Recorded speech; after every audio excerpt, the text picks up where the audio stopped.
Hi all. So இன்னைக்கு exercise 1.3ல second sum பார்ப்போம். சரியா? செகண்ட் சம் என்ன கொடுத்துருக்காங்க? X equal to 3, 4, 6, 8 determine whether the relation அப்படின்னு சொல்லி இது ஒன்று கொடுத்துட்டு it's a function from X to N அப்படின்னு கேட்குறாங்க. சரியா? இப்போ ஃபர்ஸ்ட் இது கொடுத்துருக்கிறதே மூணா பிரிச்சுக்கணும்னு நான் சொல்லியிருக்கேன். ஃபர்ஸ்ட் பாருங்க, இப்படி ஒரு செட்டு கொடுத்துருக்காங்களா? அதுல ஃபர்ஸ்ட் இருக்கிறது எக்ஸ், செகண்ட் இருக்கிறது எஃப் ஆஃப் எக்ஸ். ஆமாவா? ரைட். அப்போ ஃபர்ஸ்ட் இருக்கிறது எக்ஸ், செகண்ட் இருக்கிறது எஃப் ஆஃப் எக்ஸ். இந்த எக்ஸ்ங்கிறது belongs to capital X. Belongs to capital X. Capital எக்ஸ்ங்கிறது என்னது? 3, 4, 6, 8. ஓகேவா?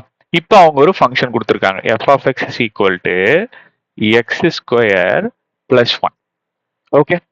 இப்போ எக்ஸ்ங்கிறது கேபிட்டல் எக்ஸ் அப்படின்னா ஸ்மால் எக்ஸும் அதே தான். சும்மா இதெல்லாம் உங்களை கன்ஃபியூஸ் பண்றதுக்காக கொடுக்கறது. சரியா? ஸோ அதே தான் 3, 4, 6, 8. இப்போ என்ன பண்ணுங்க, இந்த எக்ஸை தூக்கிட்டு வந்து இங்க போடுங்க. இப்போ F of X is equal to 3 square plus 1ஓட வேல்யூ என்ன? 3 3s are 9 plus 1 10. அகைன் 4 தூக்கி இங்க போடுங்க. 4 square plus 1 4 4s are 16 plus 1 17. அடுத்தது 6 6 6 are 36 plus 1 37. அடுத்தது இங்க 8 ஸ்கொயர் பிளஸ் 1 8 8 are 64 plus 1 65. முடிஞ்சு போச்சா? சோ இப்போ நம்ம என்ன பண்ணலாம்? இங்க பாருங்க, நல்லா கவனிங்க. எஃப் ஆஃப் எக்ஸ் கண்டுபிடிச்சிட்டேன். இப்போ இந்த செட்ல இதை சப்ஸ்டிடியூட் பண்ணுங்க. எக்ஸ் 3ன்னு இருக்கும்போது எஃப் ஆஃப் எக்ஸோட வேல்யூ என்ன கிடைச்சது? 10. சாரி, எக்ஸ் 3ன்னு இருக்கும்போது எஃப் ஆஃப் எக்ஸோட வேல்யூ 10. அடுத்தது எக்ஸ் 4ன்னு இருக்கும்போது எஃப் ஆஃப் எக்ஸோட வேல்யூ என்ன கிடைச்சது? 17. அடுத்தது எக்ஸ் 6ன்னு இருக்கும்போது எஃப் ஆஃப் எக்ஸ் வேல்யூ என்ன கிடைச்சது? 37. அடுத்தது 8ன்னு இருக்கும்போது 65. புரிஞ்சதா கண்ணா? புரிஞ்சதா? இப்போ நமக்கு ஒரு செட் கிடைச்சிருச்சு. இப்போ அவங்க எனக்கு ஃபங்க்ஷன் என்ன சொல்றாங்க?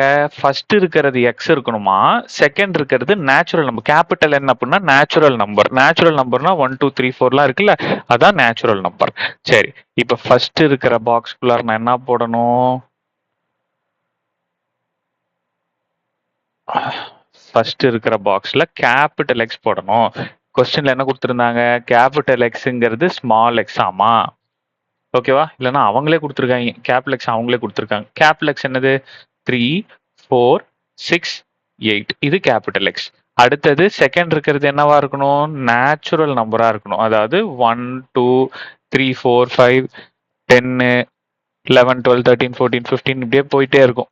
சரியா? நேச்சுரல் நம்பர்னா எண்டே கிடையாது. நீங்க எல்லா நம்பரும் இருக்கணும். சரியா? இப்ப நான் இது எப்படி எழுதுறேன் பாருங்க. 10 17 37 65 இருக்கிற மாதிரி எழுதிக்கோங்க. சரியா? இப்போ இவங்க ரெண்டு பேத்தையும் பேர் பண்ணிடலாமா? 3க்கு 10, 4க்கு 17, 6க்கு 37, 8க்கு 65.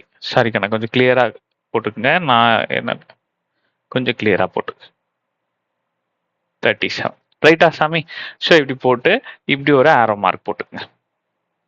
ஸோ நான் ஏற்கனவே ஃபர்ஸ்ட் சம்ல சொன்ன மாதிரி தான். சரியா? இவங்க எல்லாம் பசங்க, இவங்க எல்லாம் பொண்ணுங்க. சரியா? இப்போ இந்த பசங்க யார கல்யாணம் பண்ணிக்குவாங்க அப்படிங்கிறதுக்கு ஒரு கண்டிஷன் இருக்கு. இந்த கண்டிஷன்ல பசங்களை போட்டா பொண்ணுங்க ஆட்டோமேட்டிக்கா கிடைப்பாங்க. ஸோ இவங்களுக்கு இவங்க தான் கல்யாணம் பண்ணுவாங்க அப்படிங்கிறது ஒரு ரூல்ஸ். ஓகேவா? ஸோ இப்படி கண்டுபிடிச்சு யாருக்கு யார் கல்யாணம் பண்ணுவாங்கன்னு நான் இந்த மாதிரி செட்டா எழுதிக்கிட்டு ஆரோ டயக்ராம்னு இதை சொல்லுவாங்க. சரியா? குடும்பத்துல மொத்தமா பசங்க, மொத்தமா பொண்ணுங்க, இவங்க எல்லாத்தையும் எழுதிக்கிட்டுக்கண்ணா இதை நீங்க யாரு கல்யாணம் அப்படிங்கிறத நீங்க ஆரோ மார்க் போட்டுருவீங்க. ஓகேவா? அப்புறம் என்ன கேக்குறாங்க? Determine whether the relation is a function அப்படின்னு கேக்குறாங்க. இது ஒரு ஃபங்க்ஷனா இல்லையா? ஃபர்ஸ்ட் சம் பார்க்கும்போதே நான் சொன்னேன், ஒரு ரிலேஷன் ஃபங்க்ஷனா இல்லையான்னு எப்படி சொல்லுவீங்க? ஃபர்ஸ்ட் சம் பார்த்துருந்தீங்கன்னா இதுக்கு நீங்க பதில் சொல்லிடலாம். எப்படி சொல்லுவீங்க? ஒரு ரிலேஷன் ஃபங்க்ஷனா இல்லையான்னு பார்க்கணும்னா இங்க இருக்கிற பசங்களை பாருங்க. அதாவது கொடுத்திருக்கிற ஃபர்ஸ்ட் டேர்ம பாருங்க. இதுல எல்லாருக்கும் கல்யாணம் ஆயிருக்கா? அதாவது எல்லாருக்கும் இமேஜ் இருக்கா? இதுக்கு பேரு ஃபர்ஸ்ட் இருக்கிறதுக்கு பேரு டொமைன் அப்படின்னு சொல்லுவாங்க. செகண்ட் இருக்கிறதுக்கு பேரு கோடொமைன் அப்படின்னு சொல்லுவாங்க. ஓகேவா? இதுல ரேஞ்ச்னா என்னன்னு இந்த சம்ல கொஸ்டினா கேட்கலாம். ஆனா நீங்க பதில் சொல்லுங்க பார்க்கலாம். ஃபர்ஸ்ட் சம் பாத்தீங்கன்னா அது எப்படி கண்டுபிடிக்கணும் உங்களுக்கு தெரியும். கமெண்ட்ல சொல்லுங்க. சரியா? நான் இதுல சொல்லல. ரைட். ஃபர்ஸ்ட் இருக்கிறதுக்கு பேரு டொமைன்னு சொல்லுவாங்க. செகண்ட் இருக்கிறதுக்கு பேரு கோடொமைன்னு சொல்லுவாங்க. அதே மாதிரி இதுல இருக்கிற எலமெண்ட்ஸுக்கு பேரு இமேஜ் அப்படின்னு சொல்லுவாங்க. இமேஜ் இதுக்குள்ளார இருக்கு இல்லையா? எலமெண்ட்ஸ் இருக்குல்ல, இதுக்கு பேர் இமேஜ் அப்படின்னு சொல்லுவாங்க. இதுக்கு பேரு ப்ரீ இமேஜ் அப்படின்னு சொல்லுவாங்க. இது தெரிஞ்சு வச்சுக்கோங்க சும்மா. சரியா? இப்போ டொமைன்ல இருக்கிற எல்லாருமே பேர் ஆயிருக்காங்களா? பேர் ஆயிருக்காங்களா? 3க்கு 10, 4க்கு 17, 6க்கு 337, 8க்கு 65 இருக்கா? இப்படி இருந்ததுன்னா we call it as a function. ஒவ்வொரு டொமைனுக்கும் ஒரு இமேஜ் இருக்கு. ஸோ அது யுனிக் இமேஜ் இருக்கு, தனித்தனி இமேஜ் இருக்கு. அதனால we call it as function. இப்படி இருந்தா தான் இதை ஃபங்க்ஷன் சொல்லுவோம். அதை எடுத்து எழுதிடணும். Since every domain has unique image,